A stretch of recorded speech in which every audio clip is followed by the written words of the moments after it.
Hello my dear students, and welcome to the one more video of the topic matrices. It's a third video of topic matrices. In the previous two videos we have already discussed with the types of matrices and the algebra of matrices.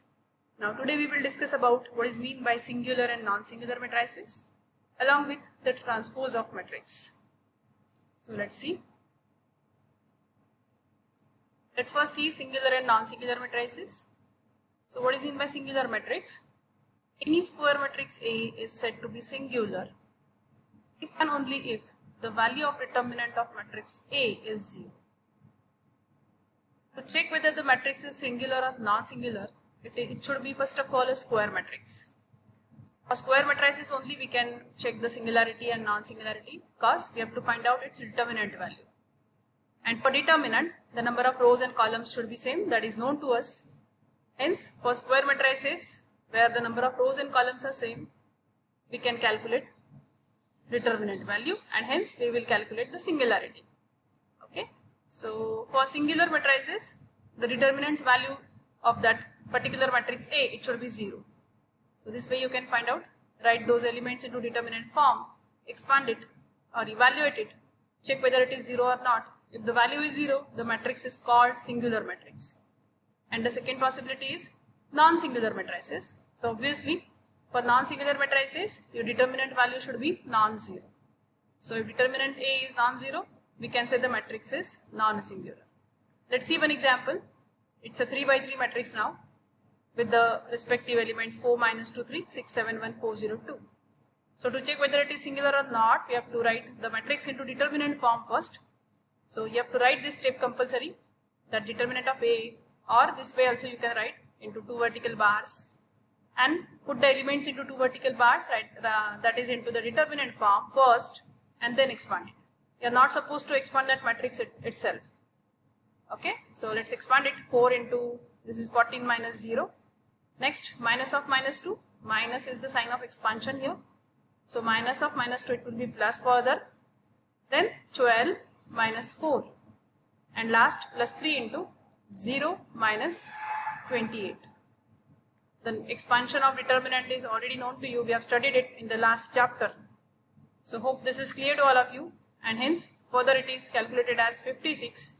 This is plus 2 into 8, that is plus 16 minus 84, and hence it is minus 12. See, the value is non-zero. So what we can conclude? We can conclude that the matrix is non-singular. Okay. Now let's see next one, that is transpose of matrix. So for transpose of any matrix, it can be obtained by just interchanging rows into columns. It's again a very simple concept. You just have to interchange rows and columns. So how to write that transpose? First of all, let us see. Transpose of a matrix A, it is denoted by either this way, A dash, or A raised to small c, or A raised to capital T. But for all these types, you have to read it as A transpose or A transpose or A transpose. The pronunciation should be same. Let's see one example. This is an example of now column matrix. It's a column matrix, right? Because there are 3 rows and 1 column. 3 rows, 1 column. So it's a column matrix. So how to write its transpose? It is simply equal to, what we have to do, we have to just interchange row into column. So now your first row becomes first column.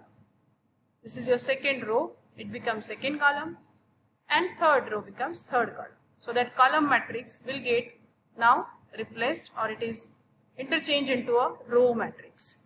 See, your order will again get interchanged. 3 by 1, it will be now, it is now 1 by 3 matrix. Next, see one more example of rectangular matrix. It's a matrix of order 3 by 2, 3 rows, 2 columns.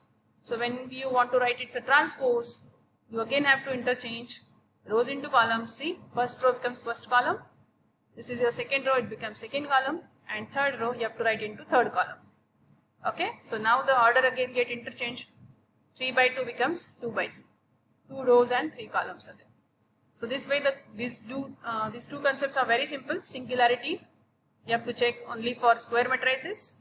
And transpose, we can do it for any type of rectangular matrices. Both the concepts are very simple. Hope it is clear to all of you. Fine. So in the next video, we'll solve some examples related to these two topics. For this video today, we'll stop. Thank you.